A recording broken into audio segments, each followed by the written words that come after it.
atau dikenal dengan Tom Lembong menurut supaya betul-betul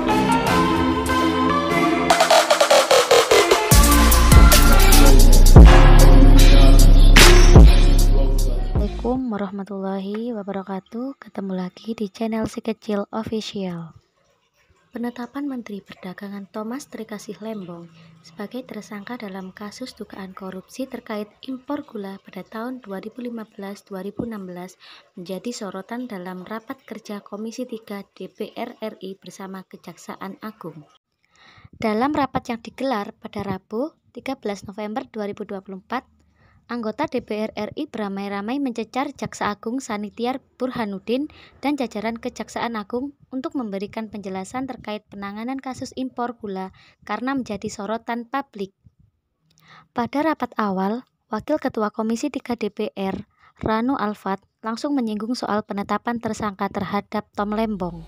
ada beberapa perkara yang memang sedang ditangani oleh Kejagung ini cukup menarik. Jadi publik ini benar-benar hari ini melihat kinerja dari Kejagung. Salah satunya saya lihat gambaran itu yang sekarang lagi dibicarakan oleh banyak masyarakat itu terkait perkaranya penetapan tersangkanya mantan menteri Tom Lembong. Nah ini di masyarakat kan seolah-olah ini masih simpang siur isunya.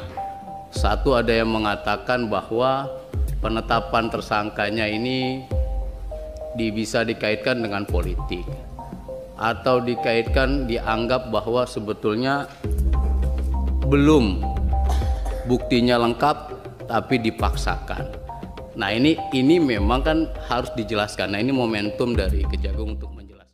Diketahui, Tom Lembong ditetapkan menjadi tersangka karena mengizinkan impor gula saat stok gula di dalam negeri tengah surplus.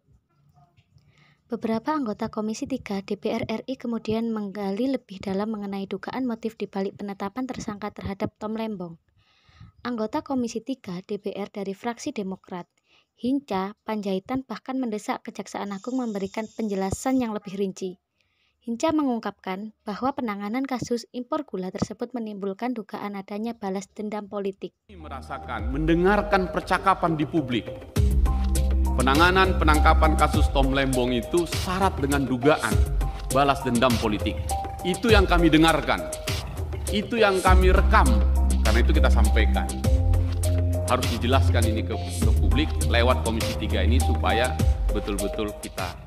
Anggota DPR lainnya, Beni Kaharman, ikut memberikan sorotan tajam. Dia berpendapat bahwa penetapan Tom Lembong sebagai tersangka jangan berhenti pada individu tersebut saja.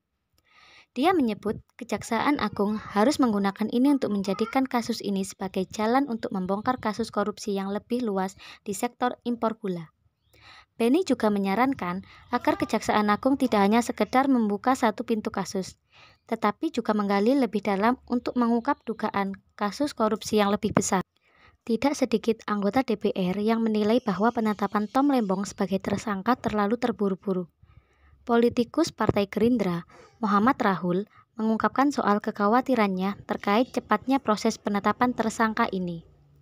Dia khawatir bahwa ketergesaan dalam penetapan tersangka bisa menciptakan kesan bahwa hukum dipakai sebagai alat politik oleh pemerintah. Pertama, Pak Jaksa Agung, saya ingin menyampaikan penetapan tersangka kasus dugaan korupsi impor gula mantan Menteri Perdagangan Thomas Trikasih Lembong atau dikenal dengan Tom Lembong.